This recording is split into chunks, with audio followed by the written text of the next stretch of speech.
নমস্কাৰ, মই দীপ ক'বলগীয়া চেনেলত আপোনালোক স্বাগতম জনাইছোঁ আৰু আজি অন্য এটা ভিডিঅ'ৰ মাজলৈ আহিছোঁ, যিটো নেকি মই আজি ক'বলৈ গৈছোঁ ফুটবল, ভাৰতীয় ফুটবল আৰু ভাৰতীয় ক্ৰিকেট দলৰ মাজত থকা যিটো যিবিলাক আমি সকলোৱে জানো যে ক্ৰিকেট এতিয়াও বহুত জনপ্ৰিয় আৰু ফুটবলো বহুত জনপ্ৰিয় খেল। আমাৰ গোটেই পৃথিৱীত চাবলৈ গ'লে আমি ভাৰতীয় হিচাপে কাক গুৰুত্ব দি আহিছোঁ এতিয়ালৈকে? আমি কেৱল ইণ্ডিয়ান ক্ৰিকেট। আৰু আজিকালি ল'ৰা ছোৱালী এনেকুৱা হৈ গৈছে নৱপ্ৰজন্ম যে অকল ইণ্ডিয়ান ক্ৰিকেট বুলি ক'লেহে স্পৰ্ট, বহুত এক্টিভ স্পৰ্ট, বহুত ভাল খেল, অকল ক্ৰিকেট বুলিহে জানে। কিন্তু এতিয়ালৈকে কি ফুটবলক আমাক কি ইমান গুৰুত্ব নিদিয়ে নেকি? আমি কি ফুটবল ইমান গুৰুত্ব কমকৈ দিব লাগে নেকি যে আজি ক্ৰিকেট যিমান গুৰুত্ব দিছে? আজি ভিডিঅ'টো মই এইটোৰ কাৰণে ক'বলৈ ওলাইছোঁ যে আমাৰ যিখিনি মই দেখি আহিছোঁ আজিলৈকে, আমাৰ ফুটবলত গুৰুত্ব একদম দিয়া নাযায়, গুৰুত্ব একদম দিয়া দেখা নাপাওঁ। আমি নৱপ্ৰজন্মই হওক বা আমাৰ আগৰ যিখিনি দেখি আহি আছোঁ আজিৰ পৰা, আমি বহুত বছৰ আগৰ পৰা আমি লক্ষ্য কৰিব পাৰিছোঁ যে যিখিনি এতিয়ালৈকে ফুটবলত গুৰুত্ব কম হৈ আহিছে। এইটোৰ কাৰণে বহুতে কৈ আহিছে যে মোক, আৰু মই এইটোৰ কাৰণে ভিডিঅ'টো লৈ আহিছোঁ যে ক্ৰিকেটত যে আজি ইমান আমি ৱৰ্ল্ড কাপ খেলোঁ, ফুটবলত ৱৰ্ল্ড কাপত কিয় আমি যাব নোৱাৰোঁ, এতিয়ালৈকে কিয় আমি ৱৰ্ল্ড কাপত ছিলেকশ্যন হোৱা নাই? আচলতে এইটো কথা ক'ব গ'লে বহুত টান হয়। এইটো কাৰণে টান হয়, যিখন বৰ্ডে আমাক চোৱা চিতা দায়িত্ব লয়,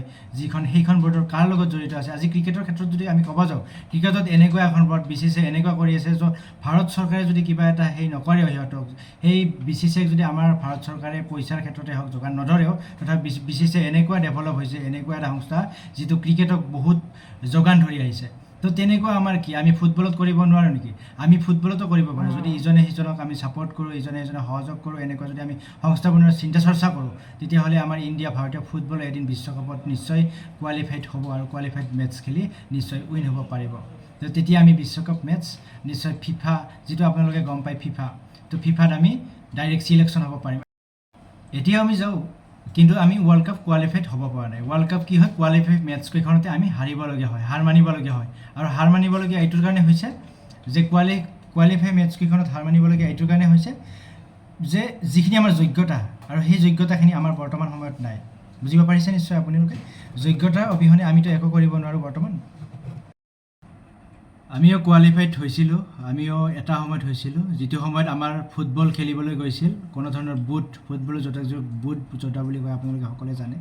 তেতিয়া বুটছো লৈ যোৱা নাছিলোঁ, সেইটো কাৰণে আমি আনকোৱালিফাইড হোৱা নাছিলোঁ। আমি কোৱালিফাইডটো ডাইৰেক্ট আমি কেঞ্চেল হৈ গ'লোঁ। তেতিয়াৰ পৰা আমাৰ ৱৰ্ল্ড কাপত কোৱালিফাইড হোৱাই নাই, আৰু এতিয়া কোৱালিফাইড হোৱাৰ কাৰণে বহুত চেষ্টা কৰি আছে আমাৰ ইণ্ডিয়ান দলৰ। আপোনালোকে নিশ্চয় গম পাই আছে সুনীল ছেত্ৰী এটা খুবেই ভাল প্লেয়াৰ হয়, আৰু তেখেতে বৰ্তমান বিশ্বৰ সৰ্বাধিক প্লেয়াৰৰ ক্ষেত্ৰত যিটো হিচাপত ফিফাই টুইট কৰাতে হওক বা কিবাতে হওক, তেখেতে সৰ্বাধিক মানে গ'ল কৰাৰ ক্ষেত্ৰতে হওক, তেখেতে এটা বিশ্বৰ 3 নম্বৰ শাৰীৰ প্লেয়াৰ হয়। গতিকে এতিয়া মই ক'বলৈ বিচাৰিছোঁ যে আমাৰ ফলত আমাৰো কিছুমান অৰিহণা লাগিব, আমাৰ ফলতো কিছুমান ৰৈ থকা হৈছে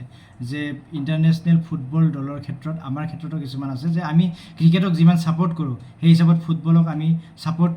কৰাত দেখা নাযায়।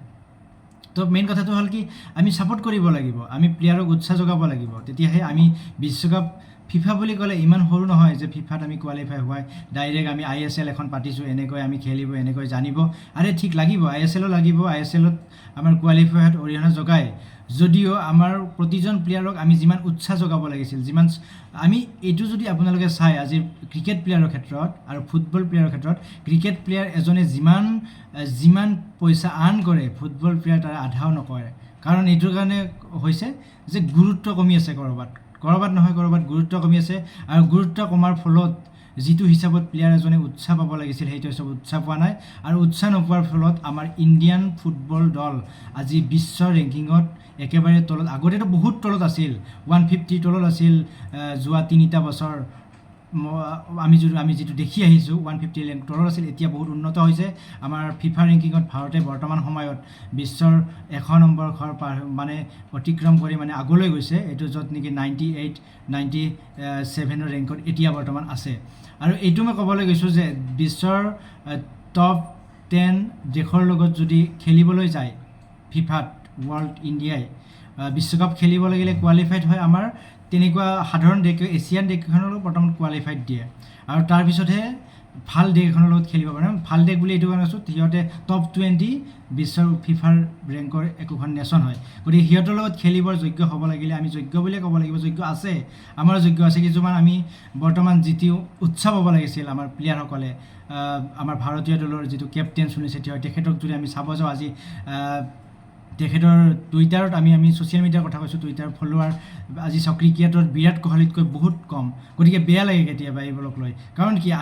আমি মানুহবিলাকে তেখেতক ছাপোৰ্ট নকৰোঁ নেকি আমাৰ কি ক্ৰিকেট যিমান গুৰুত্ব দিওঁ আমি ফুটবলত ইমান গুৰুত্ব কিয় দিয়া দেখা নাযায় ফুটবলক আমি কিয় গুৰুত্ব দিব নোৱাৰোঁ নেকি তো এইটো কাৰণে ক'বলগীয়াত মই আজি কৈছোঁ যে এইখিনি কথা মোৰ কিবা ভুল হৈছে যদি আপোনালোকে মোক কমেণ্টত জনাওক কাৰণ মই কি ভুল কৈছোঁ মই ভাবোঁ মই একো ভুল কোৱা নাই আপোনালোকক মই এইটো কাৰণে প্ৰচাৰ কৰিছোঁ এই চেনেলটোৰ জৰিয়তে যাতে ফুটবল আমাৰ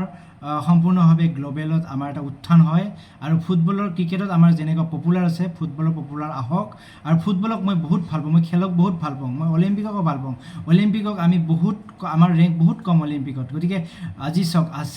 USA চাইনা অলিম্পিকত তাহাঁতে টপ 1-2 থাকেই গতিকে আমি কিয় থাকিব নোৱাৰোঁ আমাৰ সেই যোগ্যতা আমাৰ ইমান পপুলেশ্যনৰ দেশ এখন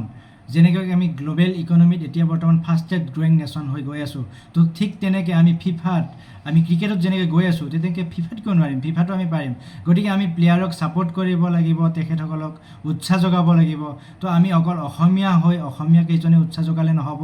আমি গোটেই ভাৰতবাসীয়ে যিখিনি আমি জানে এনেকুৱা যিবিলাকে মোৰ চেনেলৰ জৰিয়তে হওক অসমীয়া কথাৰ জৰিয়তে হওক বা তেনেকৈ যিখিনি গুৰুত্ব দিয়া দেখা নাযায় যে ফুটবলত তো ফুটবলত গুৰুত্ব দিওঁ হওক আমি সকলোৱে আলোচনা কৰি যে এনেকৈ হৈ আছে আমি কিয় ফুটবল নোৱাৰিম তো আমাৰ যদি মাইণ্ডছেটটো আমি চেঞ্জ কৰি লওঁ যে আমি ফুটবলত কিয় পইচা আৰ্ণ কৰিম ফুটবলতো বহুত ৰেভিনিউ কালেক্ট হয়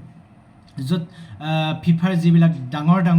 যেনেকুৱা আমাৰ ক্ৰিকেটত IPL আছে তেনেকুৱা ফিফাটো বহুত ডাঙৰ লীগ আছে তো সেই লীগবিলাকলৈ আমাৰ ইণ্ডিয়াৰ প্লেয়াৰ কোনোদিনে আমি কিনা দেখা পোৱা নাযায় এইটো কাৰণে কিনা নাই যে আমি বিশ্বকাপ খেলিব পৰা নাই বিশ্বকাপ খেলিলে আমাৰ ভাৰতীয় খেলুৱৈসকলৰ লাভ হ'লে আমাৰ ৰেভিনিউ আৰ্ণ হ'লে হয় আমাৰ দেশ আৰু উন্নতিৰ পথত গ'লে তো ঠিক তেনেকৈ যদি কথাবিলাক ভাবিব আপুনি ভাবিবলৈকে যায় তেতিয়াহ'লে আমাৰ ফিফা কিয় ইমান প্ৰয়োজন আমি ফিফা নহ'লেও আমাৰ দেশখনৰ বহুত আমি ফুটবলৰ জৰিয়তে আমাৰ দেশখনক বহুত ডেভেলপ কৰিব পৰা যায় ফুটবল অবিহনে আমাৰ দেশখন আকৌ কিবা এটা সৰু যেন হৈ আছে ফুটবল যদি আমি পুনৰ বিশ্বকাপ খেলোঁ সেই বিশ্বকাপত যদি আমাৰ গ্ল'বেলত TV নেটৱৰ্কৰ দ্বাৰা যায় তেতিয়া আমাক গম পাই যাব যে ইণ্ডিয়াটো এনে গম পায় আজিকালি তাৰপিছত আকৌ গম পাব যে ইণ্ডিয়া এইটো কি আমাৰ পাৱাৰ আমাৰ ইণ্ডিয়াৰ পাৱাৰ হয় যেতিয়া ইণ্ডিয়া বুলি এখন দেশ খেলি থাকিব সেই পাৱাৰটোৰ সমান আৰু পাৱাৰ পৃথিৱীত নাই গতিকে মই ভাবোঁ ক্ৰিকেট যেনেকুৱা সম্পূৰ্ণ বিশ্বত আমাৰ প্ৰভাৱ আছে ফুটবলো আমাৰ বিশ্বত প্ৰভাৱ আহক ফুটবলৰ জৰিয়তে আমি যাতে ভাৰত আকৌ আগুৱাই লৈ যাব পাৰোঁ এই কৈয়ে মই আপোনালোকক ধন্যবাদ জনাইছোঁ আৰু গতিকে আপোনালোকে মোক এনেদৰে মৰম আপোনালোকে স্নেহ কৰি যাওক বেলেগে যেনেকৈ কৈছে মই তেনেকৈ কোৱা নাই প্ৰথমতে যে মোৰ ভিডিঅ' আপোনালোকে ছাবস্ক্ৰাইব কৰক কাইণ্ডলি মই এতিয়া কৈ দিছোঁ আপোনালোকে যদি ভাল পায় এনেকুৱা ভিডিঅ' আপোনালোকে চোৱাটো বিচাৰে কাইণ্ডলি ছাবস্ক্ৰাইব কৰি দিব আৰু শ্বেয়াৰ কৰিব ধন্যবাদ